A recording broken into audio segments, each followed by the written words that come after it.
मित्रांनो, मी आता ना पिंगोळीला पोचले. पिंगोळी गाव आहे हा, आणि मला वाटतं सिंधुदुर्ग जिल्ह्यात जे कोण राहत असेल त्यांना माहीत असेल. पिंगोळी ना गावा, पिंगोळी तिट्टा, हा तिट्टा आहे पिंगोळी तिट्टा. आता पिंगोळी तिट्ट्यावरनं मी राईड घेणार, पण ना इथे एक ना पिंपळाखाली एक ना वडापाववाला असतो, वडापाववाला. मला वाटतं आता असेल की नसेल माहीत नाही, पण इथे एक ना वडापाववाला आहे. एवढा मस्त वडापाव असतो ना, जबरदस्त. मला लय आवडतो वडापाव. आणि तिकडे मिरच्या पण ना भारी भाजतो तो, म्हणजे मिरच्या पण ना तो भारी तळतो इथे. हे बघा आता बंद आहे तो, हा बघा, हा बघा, हा बंद आहे आता.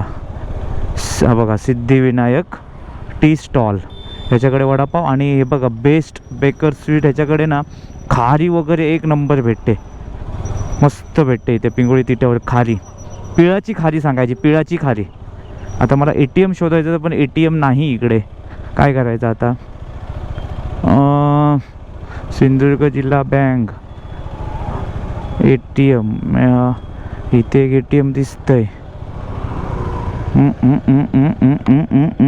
इथे लावायची काय गाडी? नको, इथे बस येणार, खालीच टाकूया. इथे लावतो, तिथे ATM आहे. पटकन काढतो पैसे, 1-1.5 लाख काढतो, बस झाले 1.5 लाख 2 दिवसापुरते.